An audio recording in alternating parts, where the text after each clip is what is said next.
et à tous pour ce webinaire sur les inégalités filles-garçons à l'école. Donc, c'est un webinaire qui est organisé par le secteur communication donc, de la Ligue de l'enseignement en partenariat avec la Fédération Wallonie-Bruxelles. Donc, voilà, juste un petit mot sur la revue Éduquer. Donc, la revue Éduquer, c'est un mensuel qui fait donc 8 numéros par an, qui traite des questions d'éducation et d'enseignement. Donc à chaque fois, on aborde une thématique dans un dossier. Donc dernièrement, on a proposé toute une série d'articles sur le racisme à l'école, le mal logement, l'éducation musicale. Donc vous pouvez retrouver la revue en ligne et vous pouvez aussi vous abonner. Voilà, donc nous, à la Ligue de l'enseignement, ça fait plus d'une dizaine d'années qu'on travaille activement sur les questions autour des inégalités filles-garçons. Donc déjà dans la revue, parce qu'on aborde ces questions de façon transversale, mais aussi via différents articles. Donc par exemple, on avait étudié la construction de la masculinité chez les jeunes garçons. On a aussi fait des articles plus historiques sur l'introduction de la mixité de genre dans les classes dans les années 70. On a fait des articles aussi sur l'accès aux études supérieures pour les filles. Et en 2012, on a réalisé une étude qui s'appelle donc le féminisme et l'enseignement pour une égalité filles-garçons. Donc c'est une étude que vous pouvez consulter en ligne. On avait essayé donc à l'époque de comprendre le rôle de l'école dans la reproduction des stéréotypes sexistes. Donc c'est une étude qui a déjà 10 ans, donc ça serait intéressant de voir au regard de ces webinaires quelles sont les évolutions. Mais en tout cas, ce qui est sûr, c'est que voilà, aujourd'hui, on vous voit très nombreuses et nombreux. Et ça veut déjà dire qu'il y a un regain d'intérêt pour ces questions-là. Parce qu'il y a 10 ans, quand on a sorti l'étude, on n'était pas plus d'une quinzaine à la conférence de presse. Donc, vous dire donc voilà qu'à l'école, donc c'est tout un système qu'il faut questionner. Donc, il faut questionner à l'aune des inégalités de genre, il faut questionner à la fois l'organisation de l'espace, donc la cour de récréation, les espaces de jeu. Il faut aussi questionner la formation des enseignants et des enseignantes, les contenus, les programmes scolaires. C'est pour ça qu'on a organisé donc, ces 4 webinaires. Donc aujourd'hui, on est sur un webinaire qui va parler des programmes et des manuels scolaires. Deuxième webinaire, ce sera sur la formation des enseignants. Le troisième sera axé sur les violences sexistes entre élèves. Le quatrième sera plutôt une proposition d'outils, de différents outils donc à l'usage des enseignants et des personnes aussi du secteur non marchand. Voilà, je voudrais aussi juste rappeler que les objectifs de ces webinaires, donc c'est à la fois de pouvoir identifier les différentes formes de discrimination, analyser les situations éducatives dans lesquelles on évolue, appréhender les effets de ses propres attitudes et comportements, et bénéficier d'éléments, d'outils en tout cas pour améliorer l'égalité à l'école. Donc pour ce premier webinaire, donc sur les programmes et manuels scolaires, donc on a deux invités, Mathilda Délier, donc qui travaille à la direction de l'égalité des chances de la Fédération Wallonie-Bruxelles et qui est aussi de formation psychologue sociale. Claudine Marissal aussi interviendra donc tout à l'heure. Claudine est historienne au Centre d'archives et de recherche pour l'histoire des femmes. Elle est collaboratrice aussi à l'ULB et elle enseigne l'histoire en haute école et est co-auteure de plusieurs outils pour introduire les femmes et le genre dans l'enseignement de l'histoire. Donc, l'organisation, ça va être donc 2 présentations qui vont durer plus ou moins 15 minutes. Et alors après, il y aura donc des questions-réponses. Donc, pendant les présentations, n'hésitez pas déjà à écrire vos questions dans le chat. Et voilà, moi, je les poserai dans la deuxième partie de ce webinaire. Voilà, donc je laisse la parole à Mathilda Délier. Merci beaucoup Juliette pour cette présentation. Bonjour à toutes et tous. Alors je vais essayer de partager mon écran. Hop. Voilà. Donc Juliette, tu m'assures bien que, Parfait.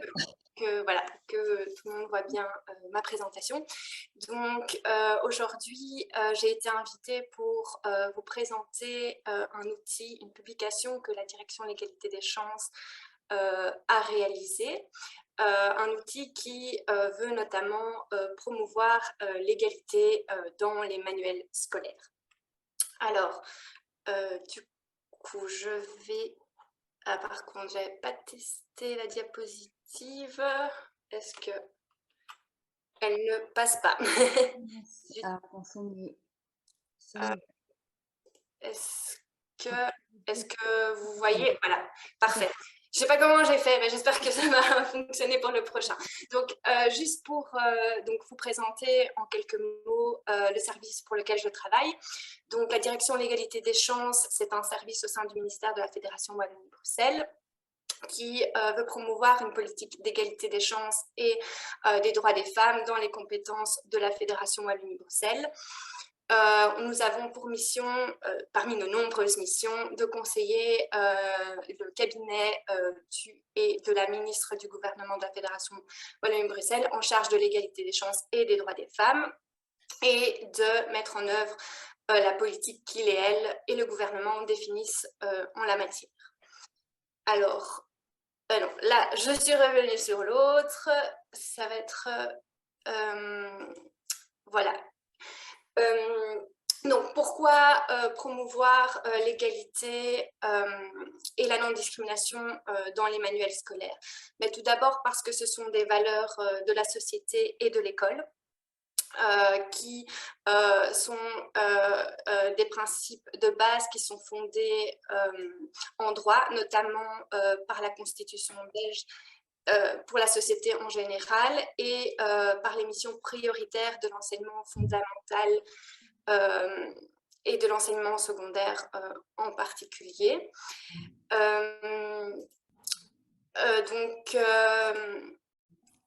Pourquoi donc retrouver ces principes dans les manuels scolaires? Parce que les manuels scolaires jouent en fait un rôle important dans le processus éducatif, que le manuel scolaire réfléchit pour soutenir le travail de l'enseignant et de l'enseignante, pour permettre aux élèves de développer des connaissances et des compétences.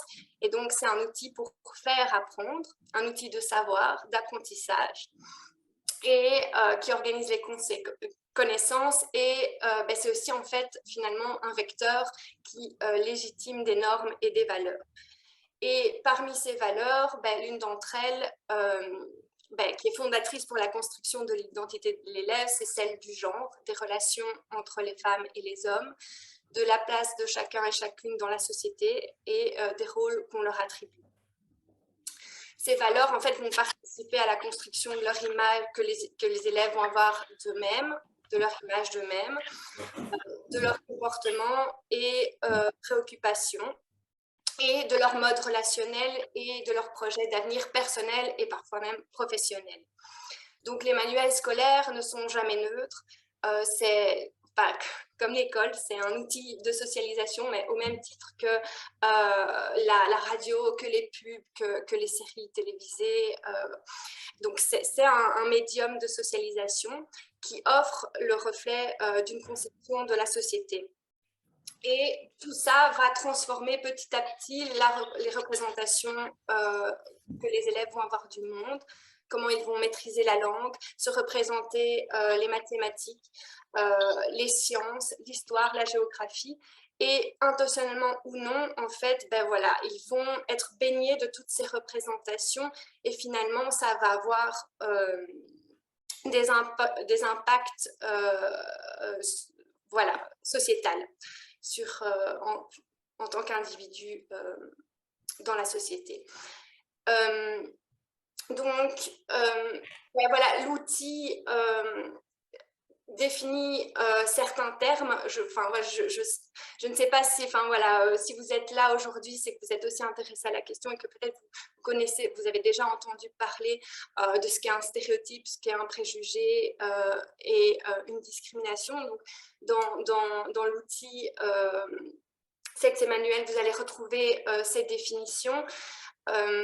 Juste pour dire que donc un stéréotype, c'est vraiment une image préconçue, une représentation simplifiée qu'on va avoir d'un individu, d'un groupe humain. Et ça repose vraiment sur une croyance partagée relative à différents, aussi bien aux attributs physiques, moraux ou comportementaux, plutôt censé caractériser ces individus. Donc, dans la société, on entend souvent les filles sont douces et gentilles. Ça, c'est un stéréotype, mais il n'est pas forcément négatif. Il peut être à valence positive, mais ça va avoir des répercussions par la suite sur justement sur les individus, parce que si ces filles sont douces et gentilles, elles ne pourront pas faire peut-être plus tard de bonnes directrices, parce qu'il faudrait que ce soit des femmes fortes et, euh, et qui soient assez, comment dire, cadrées et qui savent ce qu'elles veulent. Et donc, du coup, ça pourrait aussi amener à se dire plus tard que parce que les femmes sont douces et trop gentilles, elles ne peuvent pas faire de bonnes directrices. Donc, je ne vais pas engager une femme comme directrice. Donc, ça peut aller jusqu'à... donc ce stéréotype peut aller jusqu'à finalement, de manière inconsciente ou non, avoir des conséquences voilà, qu'on peut mettre sous le couvert d'une discrimination au sens d'une définition sociologique.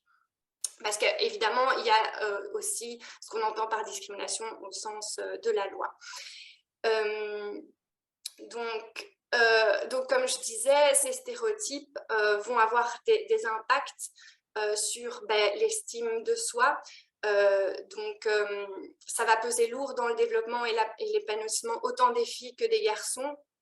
Parce que, voilà, pour les filles, par exemple, le peu de diversité et le fait de retrouver peu dans les manuels des modèles d'identification, ça peut leur faire sentir voilà, une baisse d'estime, ça peut entraîner une baisse d'estime de soi.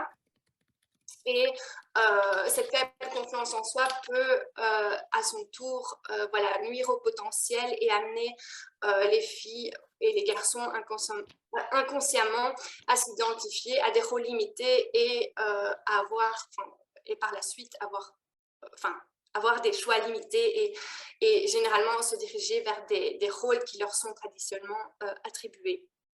Donc, par exemple, ça a des conséquences en termes d'orientation scolaire, le faible engagement des filles pour des métiers scientifiques ou à responsabilité, faire des choix professionnels plus tard stéréotypés. Ça peut avoir aussi des conséquences sur les comportements, être associé de manière voilà, permanente au care, à l'éducation, aux soins, à prendre soin aussi bien des autres, mais que de l'environnement physique. Voilà, donc prendre soin de ses affaires, nettoyer la classe, etc.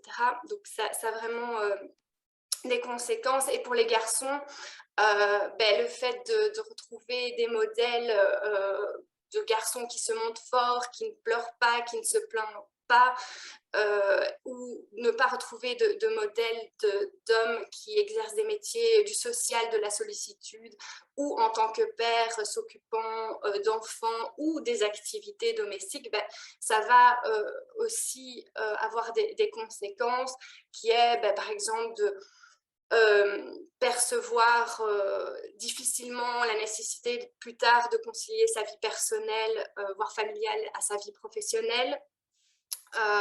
Des conséquences aussi sur les capacités et compétences émotionnelles, des difficultés à exprimer, reconnaître ses sentiments. Enfin, donc, voilà. Je ne vais pas aller plus loin, mais tout cet univers a des conséquences et c'est pour ça qu'en tant qu'utilisateur, utilisatrice de médiums qui peuvent être les manuels scolaires, qui sont des outils pédagogiques, c'est important de pouvoir, en les utilisant, d'avoir un esprit critique et d'avoir une vigilance et de pouvoir détecter au sein de ces manuels des représentations qui se perpétuent et des représentations stéréotypiques. Ensuite, donc du coup, ce qui a été fait en Fédération Wallonie-Bruxelles pour quelque part garantir que les manuels scolaires soient dépourvus de stéréotypes, c'est que depuis en fait 2006, la communauté française subventionne les établissements scolaires via une subvention pour que ceux-ci puissent acquérir des manuels scolaires et logiciels qui soient agréés, c'est-à-dire qu'il y a un processus d'agrément qui a été mis en place avec une grille d'analyse qui est donc chaque manuel qui veut prétendre à l'agrément est passé au crible de cette grille d'analyse par les inspecteurs et les inspectrices de la Direction générale de l'enseignement obligatoire. Et une fois que ces manuels sont agréés, eh bien, voilà, les établissements scolaires peuvent acquérir ces manuels via une subvention. Et, mais donc, depuis 2019, le nouveau décret relatif à l'acquisition des manuels scolaires, en 2020, en fait, les manuels scolaires sont labellisés. Ça veut dire qu'ils reçoivent un label et peuvent être toujours acquis par les chefs et chefs d'établissement. Mais finalement, ils sont labellisés au travers de la signature par les maisons d'édition d'une charte. Donc, il existe maintenant, donc il n'y a plus ce processus d'agrément, mais les maisons d'édition signent une charte qui garantit et qui, voilà, dans lequel les maisons d'édition s'engagent à respecter une série voilà, de points importants. Et à la signature de cette charte, voilà, ils peuvent labelliser certains manuels et ces manuels peuvent être acquis par les établissements. Mais le processus, on va dire, d'analyse finalement des manuels scolaires a disparu. C'est-à-dire que par la signature, la garantie est faite que les manuels scolaires respecteront certains engagements. Et donc, ça nécessite plus, on va dire maintenant, de la part des utilisateurs et utilisatrices de ces manuels, d'être encore plus vigilants parce que voilà, il n'y a plus ce processus automatique finalement d'analyse des manuels scolaires. Et donc, l'outil que la Direction de l'égalité des chances avait réalisé en 2012 était un outil qui reprenait en fait la grille d'analyse qui avait été effectuée dans le cadre de l'agrément pour aider les inspecteurs et les inspectrices et les utilisateurs et utilisatrices des manuels à avoir cet esprit critique et cette vigilance sur les stéréotypes qui pouvaient être véhiculés dans les manuels. Donc, c'est un outil qui a été mis en place dans ce cadre-là en 2012, mais qui pourrait toujours rester en fait d'actualité aujourd'hui, parce que, voilà, je pense que malgré tout, il faut être vigilant de manière permanente et être toujours attentive à ce que les engagements pris et les bonnes pratiques soient respectés.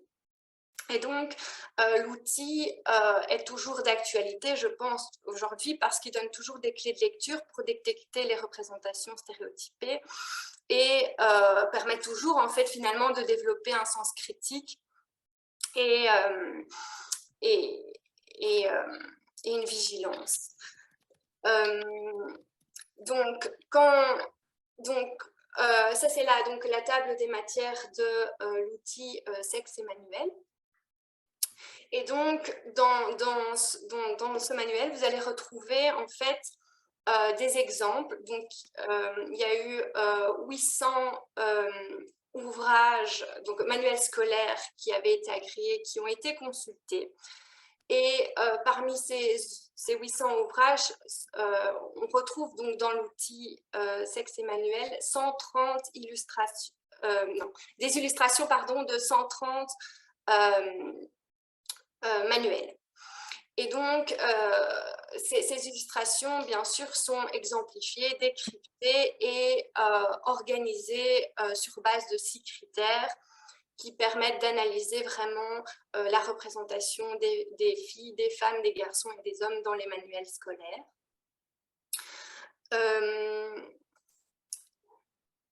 Donc, comme je le disais, ce sont donc des manuels qui ont été consultés. Il n'y a pas une analyse systématique des manuels, mais voilà, les textes et images ont été décryptés et on a vraiment adopté une méthodologie de recherche d'exemples vraiment illustratifs pour pouvoir aider à l'ouverture de l'esprit critique. Et donc voilà, il y a de vous retrouver dans l'ouvrage un avertissement qui dit que, évidemment, ça n'implique pas, cette analyse n'implique pas un jugement de valeur quant à la qualité pédagogique des manuels dont sont issus les exemples. Donc, j'ai choisi de vous reprendre dans l'outil Sexe et Manuel voilà, deux critères et des exemples de ces critères. Donc, par exemple, on remarque en fait dans toutes les disciplines et ouvrages scolaires que les femmes et les filles sont numériquement moins représentées que les hommes et les garçons. Et donc, numériquement, elles le sont moins à des degrés divers. Et par ailleurs, quand elles sont représentées, elles le sont donc qualitativement de manière, en tout cas, stéréotypée.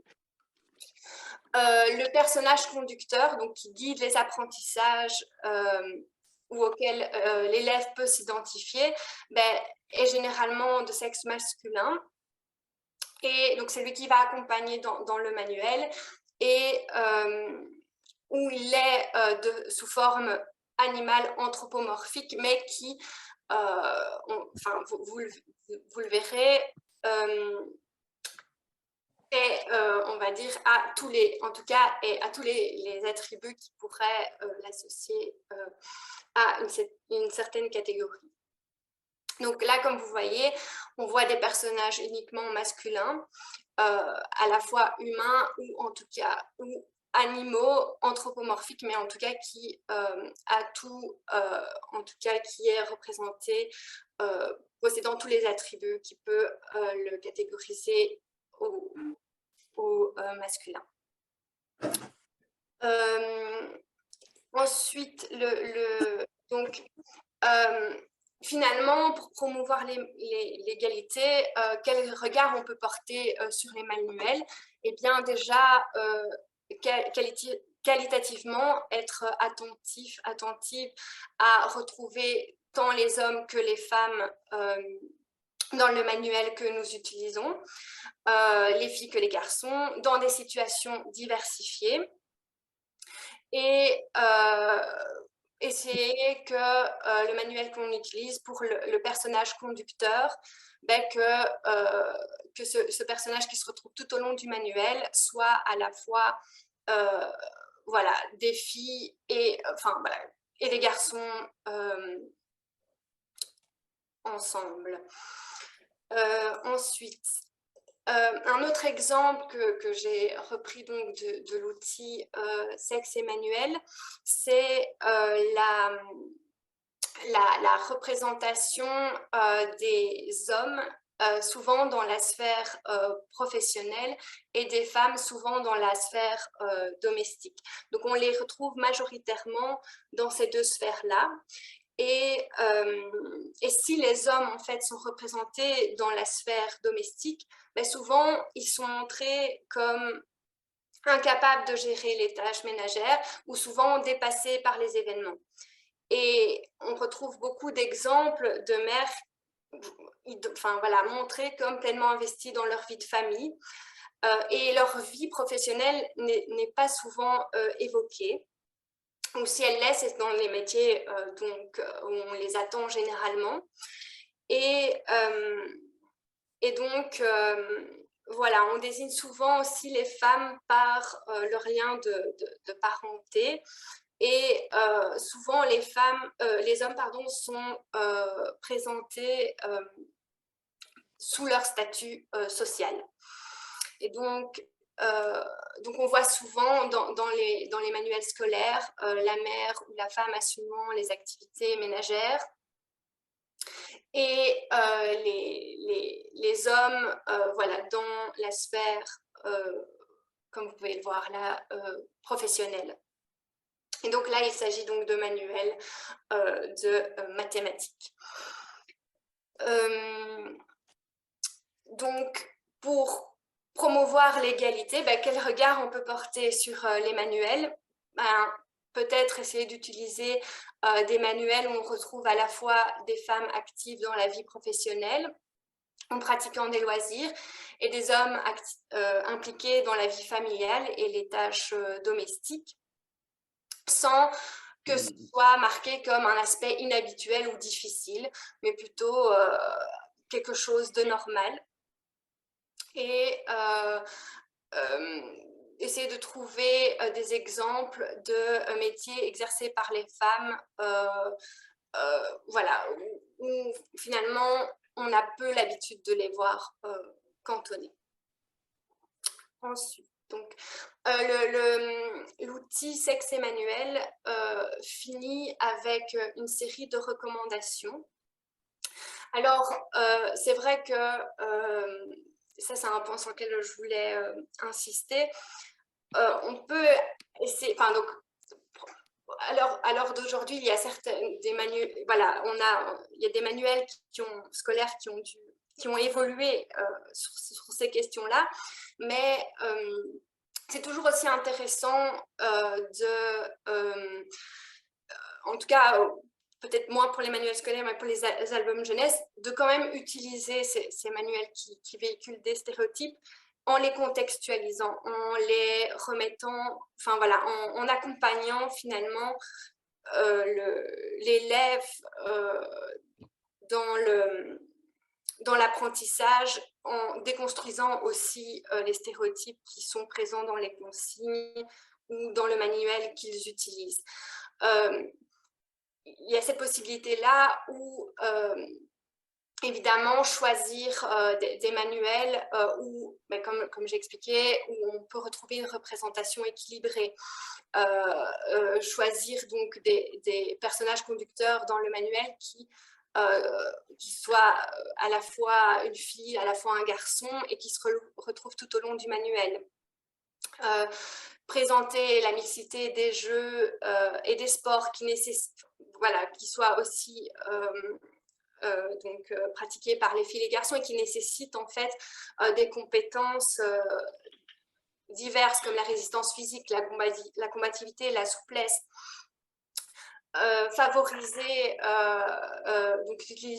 Choisir des manuels qui favorisent la diversité des modèles familiaux dans lesquels on voit aussi que les pères participent aux soins des enfants, aux soins des autres. Et donc aussi, là c'est la prochaine présentation que vous aurez, choisir des manuels qui valorisent la présence des femmes dans l'histoire et dans l'actualité. Et enfin, un point sur lequel je voulais insister, c'est qu'une approche spécifique, c'est utile, mais ça ne doit pas dispenser en fait d'une approche transversale. Parce que si on traite la question du genre de manière à part, on risque de la réduire à une question particulière qui n'engage pas la totalité des savoirs. Et on a vu que les stéréotypes, finalement, sont omniprésents, que ce soit dans la société, que ce soit au sein de l'établissement, dans les outils pédagogiques que nous utilisons. Et donc, c'est bien d'avoir une approche, enfin en tout cas c'est intéressant d'avoir une approche transversale qui intègre le genre à tous les niveaux d'une lecture critique des manuels. Et donc, voilà, je voulais aussi terminer en disant que ces recommandations s'appliquent en fait finalement pas qu'aux manuels scolaires, elles s'appliquent également aux albums de jeunesse, aux jouets et aux jeux que nous mettons à disposition des élèves, filles, garçons dans notre classe. Et je conclus en disant que l'outil Sexe et Manuel est disponible gratuitement sur le site de la Direction de l'égalité des chances, dans l'onglet Outils et publications, que vous pouvez également faire la demande donc auprès de notre service pour pouvoir disposer de cette publication en version papier, et que pour les enseignants et enseignantes qui disposent d'un compte, la publication est également disponible sur eClass. Et voilà, je voulais vous remercier pour votre attention et je reste à votre disposition.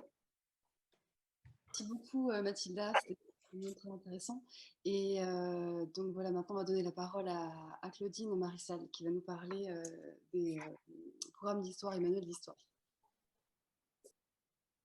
Bonjour à tous et toutes. Alors, je vais partager mon écran.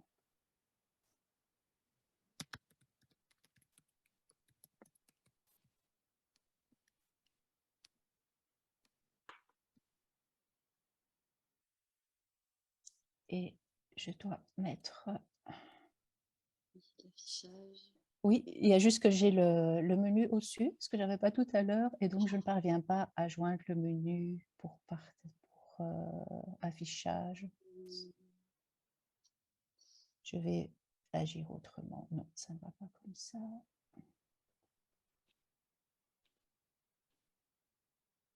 Donc, il y a l'écran, il y a le menu, en fait, avec le nom du participant qui se met sur mon menu. Sinon, vous voyez, je fais comme ça. Vous voyez suffisamment, c'est en petit peut-être. Peut-être que ma collègue Marie a une... Peut-être que vous pouvez juste ouvrir en pleine page. Voilà, j'ai réussi. Ah, voilà. Parfait. Alors, bonjour à tous et toutes. Et avec ma présentation, on va plonger dans l'enseignement de l'histoire. Je suis historienne. Je travaille au Centre d'archives et de recherche pour l'histoire des femmes où je suis aujourd'hui. Donc, ça veut dire que je suis entourée d'archives et de documentation qui se réfèrent à l'histoire des femmes. Je suis aussi co-auteur d'outils pédagogiques pour encourager les enseignants à insérer l'histoire dans leurs leçons, l'histoire des femmes dans leurs leçons. Je vais vous en parler aujourd'hui. Et par ailleurs, je suis formatrice, je donne des formations en histoire du genre, souvent à des adultes. Et je suis aussi enseignante dans une haute école et je donne un cours d'histoire en bac 1, donc à des étudiants qui sortent des humanités. Et donc, en tant qu'enseignante, d'une part, j'expérimente dans mon cours la manière d'insérer l'histoire des femmes, mais j'observe aussi la réaction soit des participants dans mes formations, mais aussi des étudiants. Et c'est très instructif. J'ai l'impression que souvent, en fait, leurs idées reçues sur le passé font obstacle à leur apprentissage, en tout cas, certainement en histoire des femmes. Donc, j'insiste beaucoup sur certains aspects d'histoire des femmes, puis quand je pose la question à l'examen, je me rends compte que c'est leurs préjugés qui parlent. Mais je vais y revenir. Alors, parlons d'abord de ces idées reçues sur le passé. Donc, vous savez sans doute pour moi que si les femmes, on n'en parle pas encore beaucoup dans les cours d'histoire, c'est parce que pendant très longtemps, les femmes, l'histoire s'est écrite principalement au masculin. Il était commun de considérer que les femmes n'avaient joué dans l'histoire qu'un rôle secondaire, qui ne valait même pas la peine d'être énoncé. Or, cette absence des femmes dans l'histoire est loin d'être anodine, parce qu'elle contribue à ancrer dans les mentalités, et ça je le vois avec mes étudiants, une série de préjugés sur les rôles différenciés hommes-femmes dans la société qui sont toujours agissants aujourd'hui et qui contribuent encore aujourd'hui à justifier une société inégalitaire. Alors le changement dans la manière dont on a écrit l'histoire est intervenu dans les années 1970, donc ça fait quand même très longtemps, ça fait 50 ans.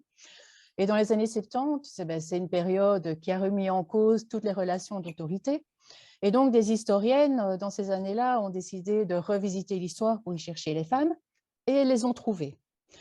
Et elles se sont alors attelées, selon leurs propres mots, à faire sortir les femmes du silence de l'histoire ou de l'invisibilité de l'histoire.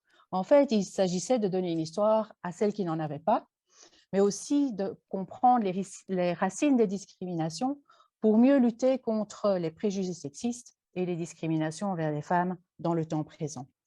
Et donc, une série d'ouvrages commence à être écrits. Je vous en ai donné quelques exemples ici, des Français, puis ça diffuse en Belgique, dans d'autres pays. Tous ces ouvrages montrent que l'histoire des femmes est possible et que les femmes sont intervenues dans toute une série de domaines. En fait, dans tous les domaines de l'histoire, on peut les trouver. C'est dans la foulée de cette réécriture de l'histoire que le Centre d'archives où je travaille a été créé, donc le Centre d'archives pour l'histoire des femmes, parce que quand on écrit l'histoire, il faut des sources, donc sans archives, il n'y a pas d'histoire. Or, au moment où cette histoire a été écrite, on s'est rendu compte qu'il n'y avait pas de centre dédié à la conservation des archives du mouvement féminin et féministe. Et donc, le CARIF a été créé. Mais par ailleurs, donc vous voyez notamment avec l'image de notre dépôt qu'il y a beaucoup, donc on a des kilomètres d'archives au CARIF, donc il y a vraiment beaucoup de matière. Par ailleurs, on a aussi reçu comme mission de diffuser l'histoire des femmes auprès d'un large public. Et c'est dans ce cadre-là qu'on a commencé à organiser des expositions, mais aussi des outils pédagogiques pour les enseignants. Alors, je vais un petit peu revenir à ce que disait Mathilda et je vais aussi utiliser, comme vous le voyez, le manuel Sexe et Manuel qui a été écrit par la Fédération Wallonie-Bruxelles. Parce que je ne sais pas comment aujourd'hui l'histoire s'enseigne dans les écoles, mais en tout cas, si on se base sur l'étude qui a été faite par la Fédération Wallonie-Bruxelles en 2012, on se rend compte que la manière dont les femmes apparaissent dans les manuels d'histoire est tout à fait stéréotypée.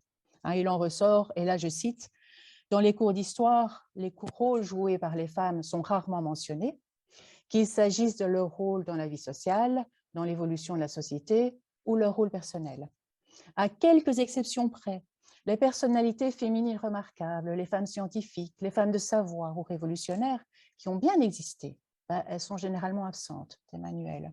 Et quand elles sont présentes, parce que parfois il y a des images qui sont présentes, elles sont souvent stigmatisées, cruelles, intrigantes, perfides, ou montrées dans des attitudes contraires à la maîtrise requise pour participer au pouvoir politique, et elles sont présentées comme peureuses, frivoles, facilement gagnées par les émotions et les passions. Donc là, je cite l'étude qui a été réalisée par la Fédération Wallonie-Bruxelles en 2012.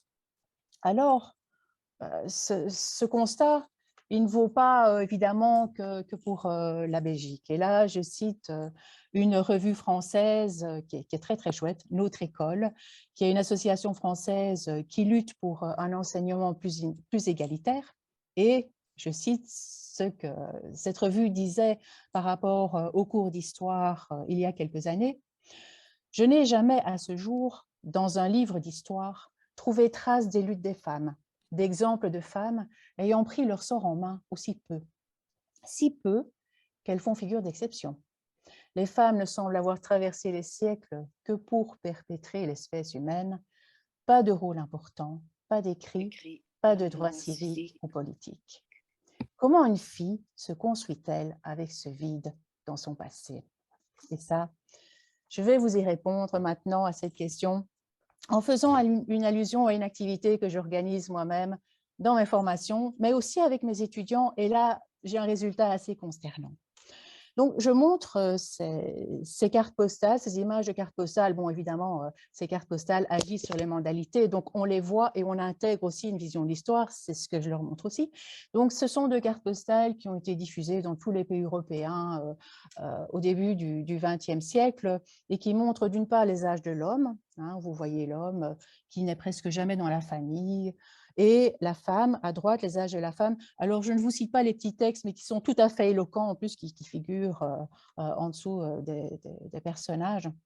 Et les femmes, là, elles sont uniquement reprises en relation avec la vie familiale. Alors, je montre ces diapositives, et puis je demande aux participants de mes formations, ou bien à mes étudiants, et je leur demande, il y a un siècle en Belgique, quelles étaient les activités essentielles des femmes? Et je leur demande aussi, que pensez-vous, comment pensez-vous que la famille était organisée dans le passé? Quelle était la forme la plus importante les rôles familiaux qui étaient les plus convenus et les plus courants? Et alors, j'ai toujours ces questions-là. Et quand je vous dis que ça m'interpelle avec mes étudiants, c'est que je donne le cours d'histoire du genre en décembre, et donc de septembre à décembre, je n'arrête pas de leur donner des images de femmes qui travaillent, de travailleuses, d'ouvrières, d'artisanes, donc je n'arrête pas. Et puis en décembre, quand j'arrive au cours sur histoire du genre et que je leur montre de la diapositive, eh bien, tous, sans exception, me disent la même chose. Avant, les femmes ne travaillaient pas, elles s'occupaient des enfants, elles faisaient le ménage. Et puis, quand je leur parle des rôles familiaux et des compositions de la famille, il y a un siècle en Belgique, ils me répondent aussi. Avant, c'était plus facile, les familles étaient unies, les femmes se mariaient, restaient à la maison, elles faisaient les enfants, les couples ne se séparaient pas. En fait, c'est tout à fait faux. Alors là, je leur montre. Mais bon, à l'examen, quand je pose la question « Que faisaient les femmes il y a un siècle ?» Donc, je ne pose pas la question comme ça, mais ils me disent que les femmes restaient à la maison. Et donc, c'est vraiment compliqué de lutter contre des stéréotypes une fois qu'ils sont inscrits dans les mentalités, et l'histoire y contribue. Et donc, voilà, je montre, et là, vous avez des images qui apparaissent dans certains manuels qu'on a réalisés au Caribe. De tout temps, les femmes ont travaillé. Je parle dans une société agricole. Est-ce que vous avez déjà vu une ferme où la fermière ne travaille pas? Je ne dis pas que les rôles sont identiques, hein, donc je ne dis pas qu'il y avait des répartitions des rôles, ça c'est bien évident, mais de tout temps, les femmes ont contribué à la vie économique. Et donc, vous voyez ici, les femmes, vous avez des images du Moyen-Âge, vous en avez des temps modernes, vous avez les femmes qui travaillent dans l'agriculture, dans l'artisanat, comme marchandes, dans les usines. Ben oui, elles étaient partout, en fait. Non, pas dans les mêmes rôles, effectivement, puisqu'il y avait des discriminations. Enfin, vous aviez des femmes dans les corporations. Moi-même, en fait, en faisant ces manuels, j'ai découvert plein de choses que je n'imaginais pas. Donc, on voit la force des préjugés. Alors, j'en arrive du coup aux résultats qu'on peut observer. Donc, le cours d'histoire diffuse encore trop souvent une vision erronée du rôle joué par les femmes dans le passé. Ce qui signifie que si on ne parle pas des femmes, eh bien, on contribue à diffuser des stéréotypes sur les rôles féminins et masculins dans la société. Et ces stéréotypes, donc l'histoire contribue à construire et à soutenir, ils participent à la construction d'identités sexuées qui eux-mêmes participent au maintien des inégalités hommes-femmes dans la société. Parce qu'une fois qu'on dit aux filles, une fois que les filles croient, une fois que les garçons croient, que les femmes n'ont jamais travaillé, une fois que vous avez aujourd'hui des courants conservateurs qui disent que la famille du passé était stable et que c'est depuis que les femmes sont entrées dans le marché du travail, depuis les années 60, qu'on voit une explosion du divorce, je peux vous citer plein d'exemples comme ça, eh bien ces filles, qu'est-ce qu'elles vont penser quand elles vont devoir travailler, quand elles vont voir, donc ça va créer un malaise en fait pour elles. Donc ces stéréotypes, c'est agissant aussi dans la vie présente. Et donc, il faut rétablir la vérité de l'histoire. Il faut montrer tous ces rôles que les femmes ont joués dans le passé. Alors, pour ça, il faut changer la manière dont on enseigne l'histoire. Et changer la manière dont on enseigne l'histoire, ça passe par différents mécanismes. Tout d'abord, il faut faire passer les résultats de la recherche scientifique dans les manuels d'histoire et dans l'enseignement de l'histoire. Parce que si je vous ai montré que c'est dans les années 70 qu'on a fait sortir les femmes de l'invisibilité de l'histoire, je vous dirais que 50 ans après, les cours d'histoire n'ont toujours pas intégré cette histoire des femmes. Donc, il y a finalement un retard avec finalement une résistance au changement qui ne fait qu'interpeller. Donc, je veux dire, l'histoire sociale s'est insérée beaucoup plus vite dans l'enseignement que l'histoire des femmes. Maintenant, l'histoire sociale, elle est très présente. C'est très, très bien. Mais pourquoi, avec l'histoire des femmes, on a tellement de difficultés? Alors, par ailleurs, il faut évidemment intégrer l'histoire des femmes dans les référentiels, parce qu'il n'y a pas d'incitant officiel pour intégrer l'histoire des femmes. Pourquoi est-ce que les enseignants le feraient? Les programmes sont chargés, donc il faut changer les référentiels. Alors, il y en a un nouveau qui vient de sortir pour le degré inférieur. Je ne sais pas du tout ce qu'il en dit, donc je ne sais pas si maintenant il y a eu un changement, mais en tout cas, pour les référentiels des autres niveaux d'études, la place des femmes, ben, on n'en dit rien. Donc, il faut une incitation officielle. Il faut changer les manuels. Donc ça, je vais y revenir. Mais il faut aussi former les enseignants parce qu'en fait, il y a des manuels. Donc, par exemple, le manuel Construire l'histoire. Il y a pas mal de documents qu'on peut mobiliser pour intégrer l'histoire des femmes dans le cours, notamment sur la crise des années 30, etc. Il y a des images qu'on peut mobiliser. Mais si les enseignants n'y sont pas formés, comment est-ce qu'ils peuvent aussi faire passer un message finalement, eux-mêmes ont été souvent formés, on ne leur a pas parlé d'histoire des femmes, donc comment eux peuvent-ils mobiliser cette histoire? Bien sûr que les enseignants, ils doivent parler de tas de choses, donc enfin, ils n'ont pas un rôle facile. Donc, il faut former à l'histoire du genre et c'est important d'avoir une bonne formation parce que là, je parle aussi de mon expérience. Très, très vite, dans les animations, mais je vois aussi ça dans mon auditoire, très, très vite, les questions peuvent aller dans tous les sens. Parce qu'en fait, on parle de quelque chose de sensible, de quelque chose de sensible qui provoque facilement des polémiques et qui font émerger toute une série de préjugés. Et si on n'est pas capable de répondre parce qu'on n'a pas toutes les clés en main pour savoir comment c'était dans le passé, pour dire non, là, vous vous trompez. Donc, par exemple, quand les étudiants disent que dans le passé, tous les couples étaient unis et se mariaient, je montre des statistiques de Bruxelles en 1910, on voit que la moitié des femmes n'étaient pas mariées. Voilà, et donc on discute, c'est une manière Mais voilà, il faut le savoir. Si l'enseignant ne le sait pas, il ne peut pas répondre à tous ces préjugés. Et par ailleurs, je trouve qu'en tant qu'enseignant, et moi c'est une difficulté que je ressens quand je donne cours, quand je donne des formations, ça dépend le cadre, je trouve qu'on n'est pas formé en tant qu'enseignant à aborder des sujets sensibles. Donc ça, on va peut-être le voir, puisque vous êtes nombreux sans doute à être enseignants dans l'Assemblée, on va peut-être pouvoir y revenir. Mais je trouve, j'ai fait l'agrégation il y a quelques années, je trouve que c'est quelque chose qu'on ne nous a pas appris du tout, à évoquer des sujets sensibles avec les élèves. Et j'ai fait le CAPES l'année passée, pareil. Enfin, je n'ai eu aucun outil pour savoir comment réagir. Enfin, je vais vous dire, la semaine passée, j'étais en auditoire, je parlais du droit de vote des femmes et j'ai montré un document qui justifiait le fait que les femmes étaient exclues du droit de vote, où on disait, bon, ça voulait dire qu'elles étaient un peu bêtes, quoi. Et tout de suite, j'ai vu dans l'auditoire des sourires, des échanges entre les filles et les garçons dans l'auditoire. Je me suis dit non, ça ne va pas. En fait, la manière de voir le document fait qu'en fait, je suis occupée à soutenir des stéréotypes. Donc, avec le document, en fait, ce document, en fait, leur fait penser à des stéréotypes qu'ils ont intégrés. Il y en a certains, ça les conforte, il y en a d'autres, ils se sentent gênés. Et c'est des moments où je me dis, mais comment faire, en fait? Et j'aimerais bien qu'on ait des outils pour nous apprendre comment réagir dans des situations pareilles.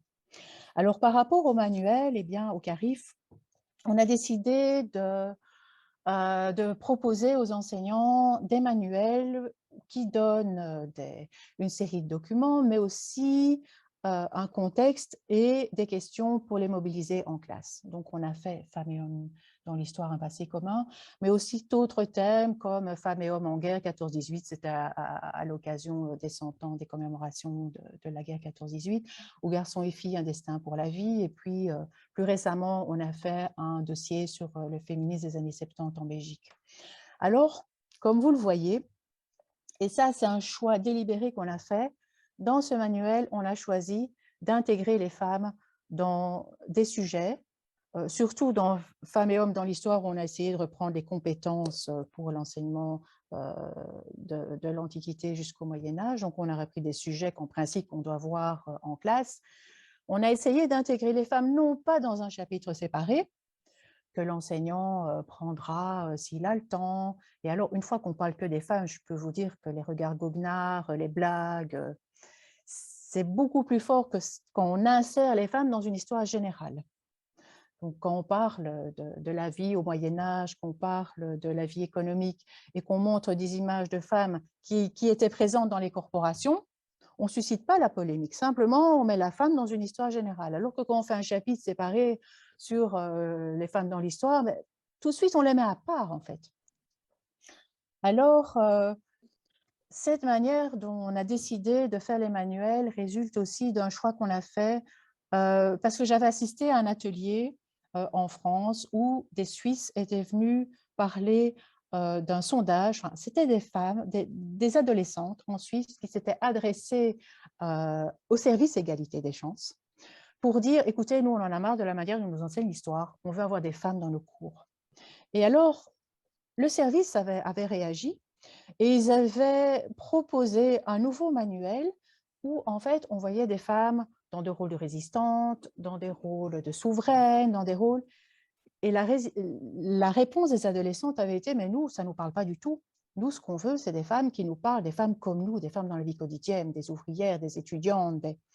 Et ça nous a beaucoup interrogés sur la manière dont on a fait les manuels. Et c'est pour ça aussi qu'on a inséré des images de femmes qu'on retrouve dans la vie de tous les jours, aux côtés des hommes. Parce que les hommes, on voit des ouvriers, on voit... Et donc, on les a mis dans le même cadre. Alors, par ailleurs, ce qui est intéressant aussi, donc parler des femmes, ça permet aussi de ne pas parler de la femme, parce que je vois parfois encore dans certains manuels le chapitre sur la femme. C'est quoi la femme? C'est l'ouvrière, c'est l'esclave, c'est l'artisane, c'est la poétesse, c'est la souveraine? Ben non, c'est les femmes. Les femmes sont aussi diversifiées que les hommes. Alors par ailleurs, ce qui est intéressant aussi, donc ça, c'est ce que nous proposons, donc, c'est de faire une histoire mixte homme-femme. Mais ce qui est aussi intéressant, quand on mêle les discriminations et qu'on intègre les femmes dans d'autres chapitres, on voit d'autres discriminations, c'est qu'en fait, on voit beaucoup de similarités et on voit que des mécanismes d'exclusion ont pu être les mêmes, notamment pour le racisme et pour le sexisme. Il y a beaucoup. Donc ça, je vous montre un exemple, mais il y en a des tas.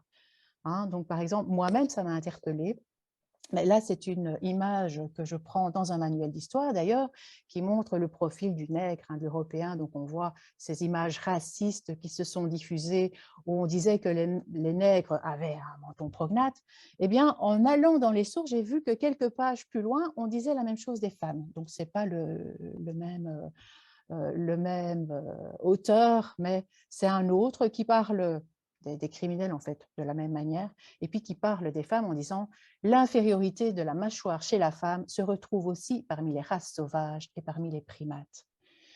Et je vois, donc j'essaye un petit peu avec mes étudiants de parler d'histoire des femmes et de faire un lien entre les deux, et ça fonctionne. Je parle d'abord du racisme, et ça fonctionne. Ils sont d'accord, mes étudiants. Ils sont d'accord que le racisme, c'est scandaleux. Ça leur parle. Et puis, je passe aux femmes. Et alors là, je sens qu'ils sont interdits, parce qu'ils ne se rendaient pas compte qu'il y avait des mécanismes semblables. Et je crois que cette manière de travailler offre pas mal de possibilités. Alors, je vais bientôt m'arrêter parce que je vois que finalement, il n'y aura plus beaucoup de temps pour la discussion, mais j'en arrive à mes conclusions. Alors, pour moi, l'histoire, c'est un merveilleux outil pour lutter contre les stéréotypes, mais aussi pour sensibiliser aux discriminations et à leurs graves effets. Parce qu'évidemment, il ne suffit pas de décauser les préjugés, il faut aussi voir leurs graves effets, le racisme, le sexisme, les discriminations qui s'en sont suivies dans toute une série de domaines de la vie sociale et économique. Et puis l'histoire permet aussi des débats sur des sujets sensibles qui paraissent finalement moins difficiles à aborder quand ils se réfèrent à un lointain passé. Donc c'est plus facile de parler de discrimination dans le passé que de parler de discrimination aujourd'hui, parce que les élèves finalement ils parlent d'un autre monde, ils ne parlent pas de leur monde à eux. Mais évidemment, ce dont on parle se réfère aussi au présent.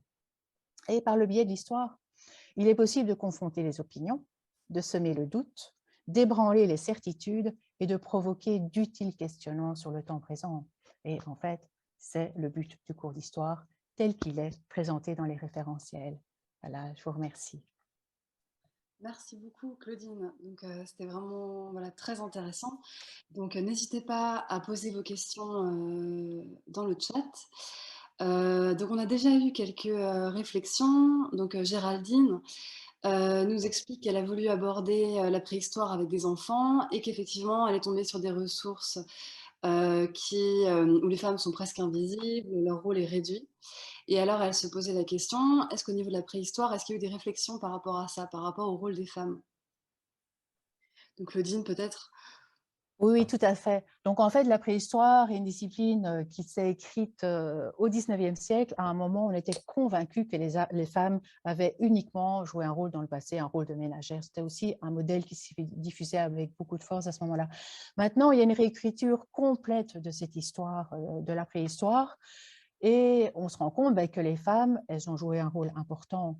Alors, on les présente, j'ai notamment visité un musée de la préhistoire en France qui est très, très renommé. Et on voit que les femmes sont représentées avec leurs enfants près du feu.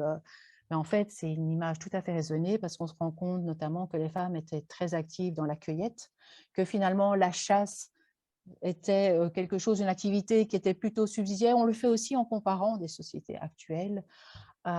Et il y a une réécriture complète de la préhistoire actuellement. Mais en fait, il faut réécrire des pans entiers d'histoire. Mais au niveau de la préhistoire, effectivement, il y a une réécriture qui a été faite. Et Géraldine continue et pose la question, est-ce qu'il est possible de participer à des réflexions autour de ces sujets, donc autour de l'histoire, en tant qu'enseignant? Est-ce qu'ici, en Fédération Wallonie-Bruxelles, il y a des endroits pour les enseignants, pour réfléchir en tout cas au niveau de l'histoire, à la question, à la place des femmes dans les programmes d'histoire et manuels d'histoire? Je ne suis pas au courant. Donc là, peut-être que Mathilda pourrait répondre, mais de mon côté, je ne suis pas au courant.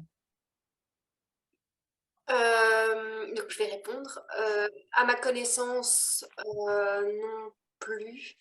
Je sais que, enfin non, en fait non, pas à ce stade, en tout cas pas à ma connaissance. Il n'y a pas des, voilà, mais on est en réflexion par rapport à la construction de réseaux justement d'enseignants, d'enseignantes autour de voilà de l'intégration. Euh, de la dimension de genre, voilà, à certains niveaux, aussi bien dans les disciplines que voilà, plus largement dans la classe, dans l'aménagement de l'espace, etc. Mais à ce stade-là, il n'y a encore rien qui a été mis en place.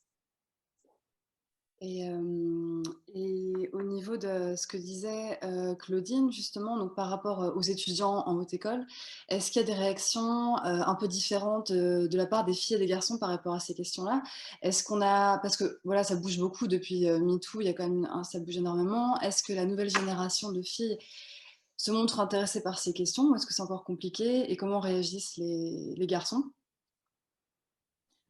Alors, je ne peux pas répondre de manière typée parce que ça dépend déjà d'une année à l'autre, mais je peux vous dire que notamment l'année passée, c'est une leçon qui a mené à des débats un peu passionnés dans l'auditoire, avec une étudiante qui disait qu'aujourd'hui, il y avait encore des grosses inégalités et d'autres qui disaient, mais non, en fait, j'avais donné tout mon cours et puis j'avais dit, et maintenant, aujourd'hui, on en est.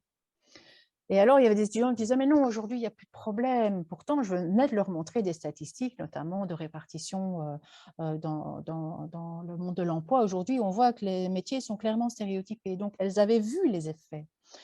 Et donc, ça dépend très, très fort. Mais souvent, en fait, ça provoque des débats. Ce n'est pas facile à gérer. Il y a des garçons qui sont favorables, des garçons moins. Il y a ceux qui sourient, il y a des femmes qui sourient, il y a des étudiants.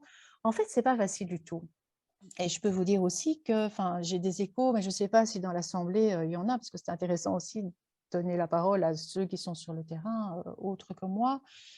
Mais j'ai un jour donné un cours que je testais dans une école, c'était sur les années 30 et c'était sur le fait que durant les années 30, on a pris des mesures pour écarter et les femmes et les étrangers du marché de l'emploi. Donc, j'avais le document dans le manuel.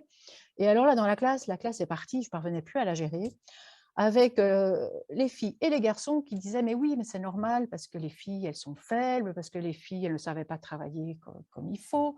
Et donc, en fait, je me suis retrouvée avec simplement parler des années 30 et des mesures qui avaient été faites, tous les stéréotypes qui sortaient. Comme quoi, les femmes, elles n'étaient pas capables de travailler. C'était autant les filles que les garçons qui me faisaient part de ces stéréotypes. Quand je leur ai dit que ceux qui étaient opposés à ces mesures, c'était ces industriels, parce que les industriels appréciaient la main-d'œuvre féminine, parce qu'elle travaillait très bien et aussi parce qu'on la sous-payait, ils se rendaient compte que tous les stéréotypes qu'ils m'avaient dit sur les femmes faibles qui ne savaient pas travailler, en fait, n'étaient pas pertinents. Mais en fait, on se rend compte que c'est encore extrêmement sensible. Et c'est pas facile, je trouve, de parler de ces matières en classe. Mais là, il y a peut-être parmi l'audience des enseignants qui pourraient en parler. Oui, c'est intéressant. En tout cas, ce que tu disais sur la question de faire le lien avec le racisme, c'est un point d'entrée. Et justement, donc on a une question par rapport à ça. Donc c'est une question d'Anissa qui demande, donc plutôt pour Mathilda, qui se demandait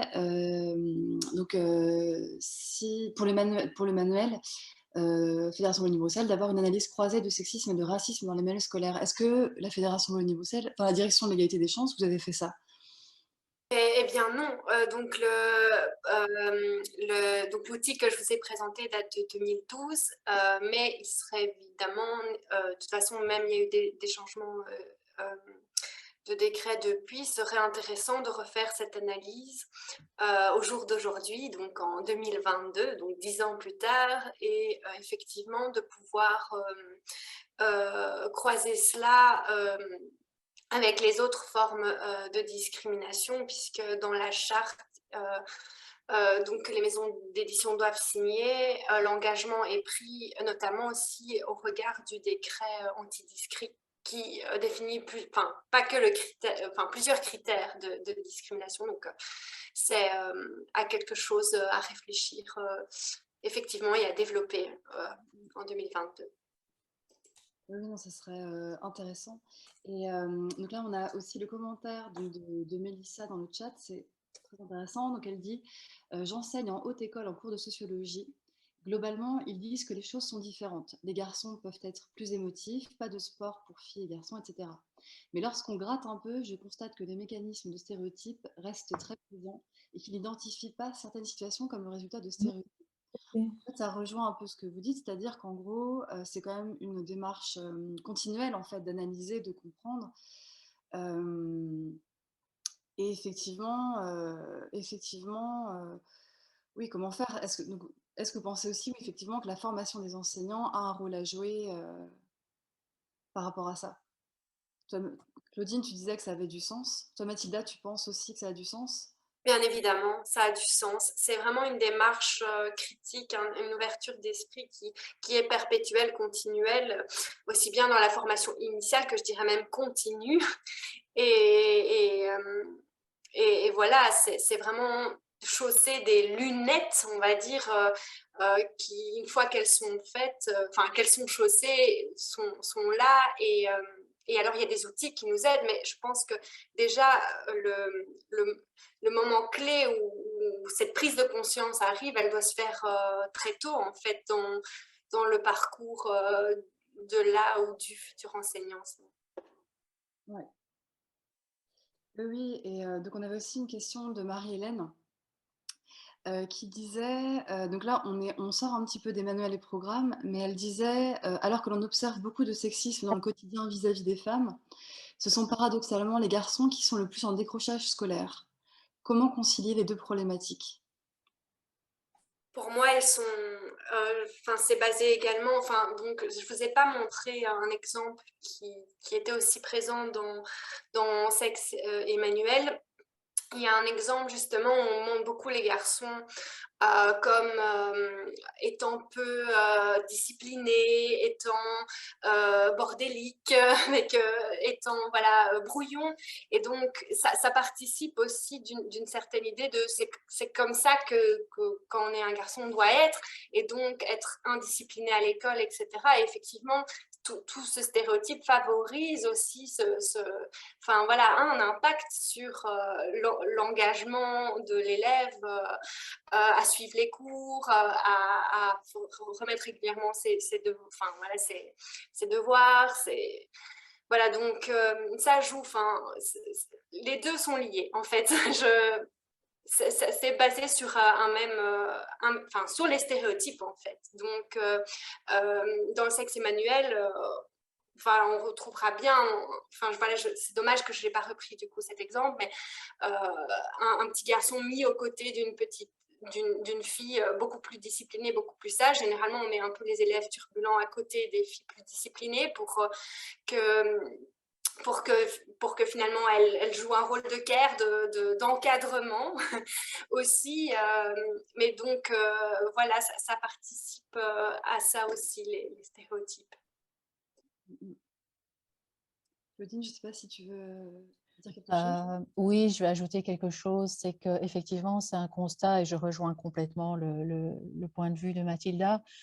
Mais je dirais aussi que cette réflexion qu'on a, ce constat qu'on a maintenant que les garçons et les filles ne réussissent pas de la même manière à l'école, peut aussi mener à des conséquences qui sont dommageables, puisque maintenant, on entend dire que ce serait bien de remettre en cause la mixité. Enfin, moi, j'ai entendu ça à l'agrégation, notamment d'un de mes profs qui disait que ça n'avait pas de sens de mettre les filles et les garçons à l'adolescence ensemble parce que leurs hormones faisaient que c'était un moment où il fallait les séparer. Je n'en revenais pas qu'on dise ça en 2000, enfin, à ce moment-là, c'était 2016, dans un auditoire. Ce que je dirais aussi que le danger c'est que si ça mène à une séparation, on a vu dans l'histoire que séparer les sexes à l'école, ça a toujours été avec des programmes différenciés. Et donc voilà, une fois que j'ai ces réflexions, elle est vraie. Donc c'est vrai qu'il faut travailler là-dessus, mais pas en séparant, parce que la séparation a toujours été avec l'accentuation de rôles différenciés. Maintenant, je peux dire aussi que c'est vrai que parfois, c'est beaucoup plus facile de parler avec un groupe convaincu. Donc, quand je donne des animations avec uniquement des femmes, c'est parfois beaucoup plus facile de parler du genre que... Mais donc, pour moi, séparer, c'est... Voilà, mais enfin, c'est pas ce que disait l'intervenante hein, qui a mis cette remarque, mais c'est vrai qu'on sent... Donc, j'ai vu dans un manuel d'anglais, donc c'était Oxford, c'était pas un manuel belge, mais qu'on disait que comme les garçons réussissaient moins bien que les filles, il y avait tout... donc, c'était dans un manuel, donc on expliquait une expérience d'un Anglais qui avait pris les garçons et qui leur avait fait du sport, et que donc c'était ça qu'il fallait faire pour eux, parce qu'après, ils avaient rattrapé le niveau des filles. Mais est-ce que c'est ça la bonne solution? Oui. Séparer. Donc ça, c'était dans un manuel actuel d'Oxford sur l'apprentissage de l'anglais. Oui, donc il y a du travail, il y a vraiment du travail. Et peut-être juste revenir sur la question de l'importance des modèles. Bon, on en a parlé, hein, mais pourquoi c'est important d'avoir des modèles, oui, des modèles différents pour les filles et les garçons? Pour ouvrir le choix des possibles, pour permettre aux petites filles et aux petits garçons de pouvoir se rêver astronaute ou se rêver infirmier. Voilà, on en a besoin dans cette société d'avoir autant de filles, des compétences voilà, qu'ont les filles et des compétences qu'ont les garçons, mais que même ils puissent avoir toutes les compétences, aussi bien émotionnelles que voilà, enfin voilà, c'est pour un épanouissement même de la société. Donc peut-être que ma réponse est un peu utopique, mais voilà quoi. Je pense que c'est important, oui. Mais je rejoins l'idée aussi que c'est important d'avoir des modèles accessibles, c'est-à-dire pas des... Voilà, on parle souvent dans les STEM, d'ailleurs souvent dans les STEM quand on montre une femme qui a œuvré dans les sciences, on montre Marie Curie, mais c'est une femme qui a eu 2 prix Nobel. Ça peut être, voilà, c'est une femme exceptionnelle. Ça peut être décourageant aussi de se dire, ah ben, pour être, voilà, pour pouvoir exceller dans cette profession, il faut que j'atteigne les compétences pour avoir un prix Nobel. Donc, voilà, je trouve que c'est important d'avoir des modèles beaucoup plus accessibles, et j'ai envie de dire même que les enseignants et enseignantes soient des modèles, enfin voilà, ils sont des modèles d'identification aussi pour les jeunes. Donc, voilà. Ouais. Toi, Claudine Ma réponse, elle sera très simple. Simplement, maintenant, on montre des modèles erronés. Donc, on montre une histoire qui est fausse. Oui, elle est vraie pour les hommes, mais il manque les femmes. Donc, tout simplement, l'histoire telle qu'elle s'enseigne aujourd'hui, elle est erronée, parce qu'il manque la participation de la moitié de la population. Donc, ma réponse est simple. Et justement, au niveau politique, alors, parce qu'on ne peut pas faire porter effectivement aux enseignants, voilà, que les enseignants se forment par eux-mêmes, c'est très important, qu'ils accèdent à des outils, c'est sûr.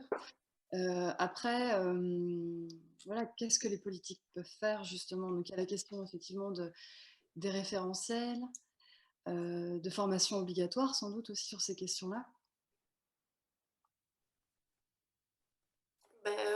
Qu'est-ce que ils peuvent faire beaucoup, les politiques. Déjà, que le décret gender mainstreaming soit, enfin voilà, comment dire,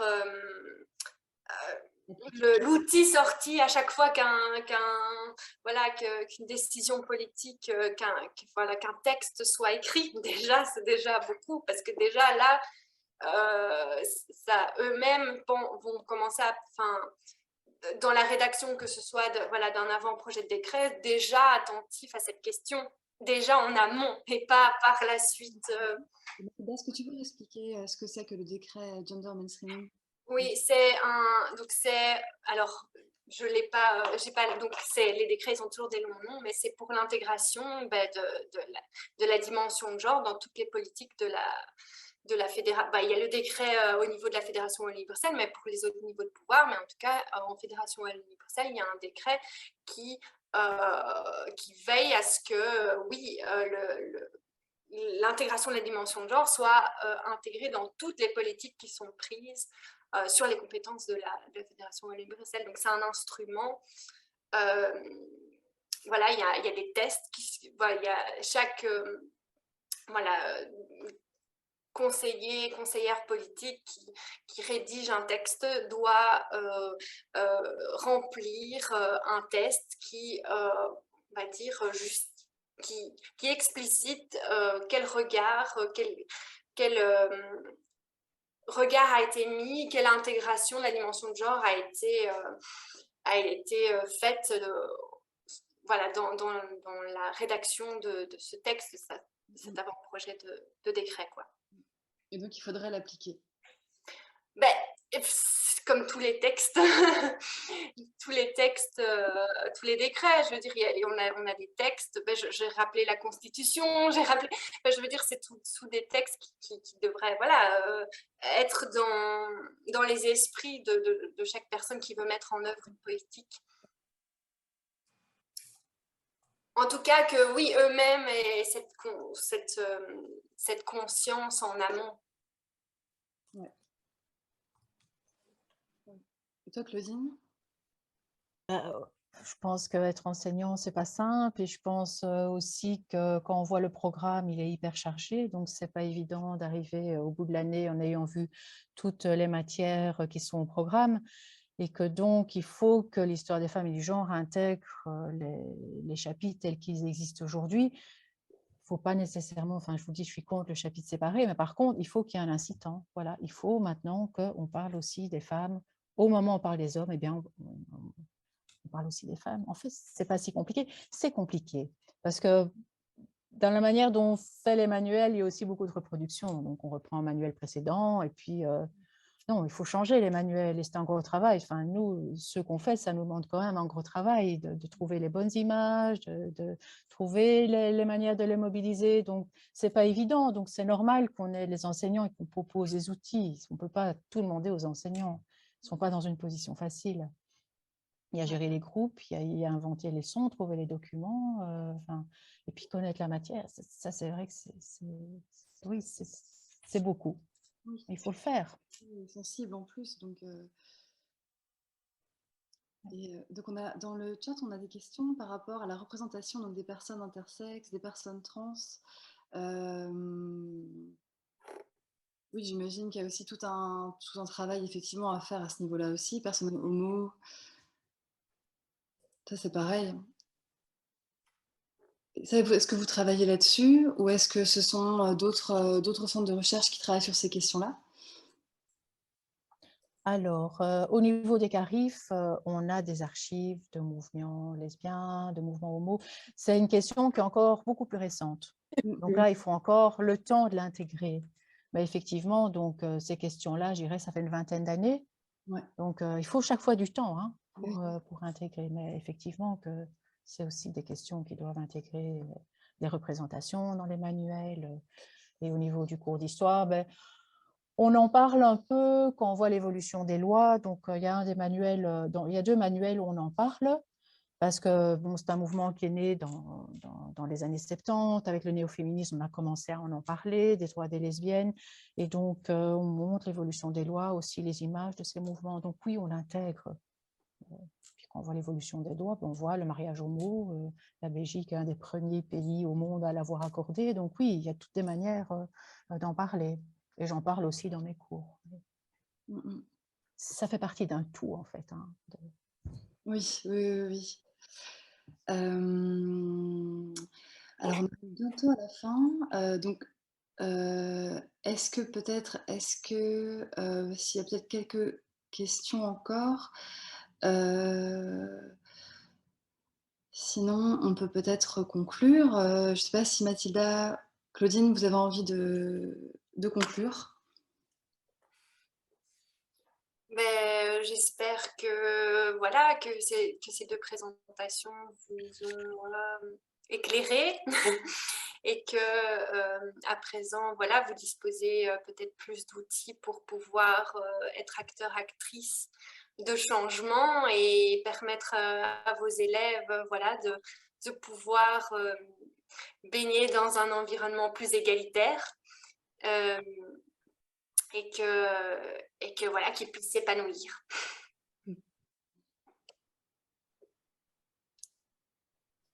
La conclusion est un peu compliquée, je vais juste dire. Mais de l'autre côté, on va continuer à essayer de proposer des outils en s'adaptant aussi aux nouvelles thématiques, et en étant attentif, en essayant donc d'offrir des outils. Ce que je dirais aussi, puisque vous êtes quand même nombreux dans l'Assemblée, c'est qu'on a fait des outils, mais on a eu très peu de retours des enseignants. Or, nous, ça nous intéresse de savoir si on est dans la bonne voie ou pas, si ces outils leur sont utiles ou pas. Parce que finalement, on les a diffusés, ils sont diffusés gratuitement sur Internet, il suffit de les télécharger. Mais on a eu très, très peu de retours. Donc ça nous serait utile aussi pour voir si on est dans la bonne voie. Du coup, j'abonde aussi sur la conclusion de Claudine. C'est vrai que nous aussi, on est très intéressés de pouvoir recevoir des retours des enseignants, enseignantes, parce que voilà, on propose des outils et savoir aussi, voilà, voilà, si on peut répondre aussi à un besoin du terrain et développer aussi peut-être d'autres outils. Que c'est que ces manuels qui datent déjà de 2012. Donc, mais bon, voilà, c'est pas long dans l'histoire. Ajoutons d'ailleurs que les CMA travaillent actuellement sur un outil. Là, ils sont occupés à analyser justement d'autres manuels scolaires et donc ils vont sortir prochainement un outil justement réactualisé sur voilà, la question de la représentation des filles, des hommes et des femmes, et des filles et des garçons. Donc, moi, je rajoute, donc déjà, je vous remercie, c'était passionnant. Et alors, vous dire qu'on a mis dans le chat donc, tous les outils. On enverra aussi un mail à chaque participant avec la liste justement de ces outils pédagogiques, avec le lien du webinaire. Vous pouvez aussi retrouver notre étude aussi qu'on avait faite donc, sur les inégalités filles-garçons dans l'enseignement, qui date d'il y a 10 ans, mais qui est quand même, je pense, quand même encore assez actuelle. Vous pouvez la retrouver sur notre site. Et alors, vous rappelez que le prochain webinaire aura lieu le 2 novembre. Donc là, on parlera justement de la formation des enseignants avec Marie-France Zico des CMA et Nadine Plateau de la commission enseignement du CFFB. Donc, n'hésitez pas à vous inscrire sur le site. Et voilà, puis une dernière parenthèse, donc là c'est Ligue de l'enseignement, on organise aussi donc des formations. Et donc actuellement, on a donc une formation qui s'appelle « Créer une bibliothèque vivante et pérenne à destination d'un jeune public ». Donc vous pouvez vous inscrire aussi sur le site. Voilà, eh bien on vous remercie, merci Mathilda, merci Claudine et merci tout le monde.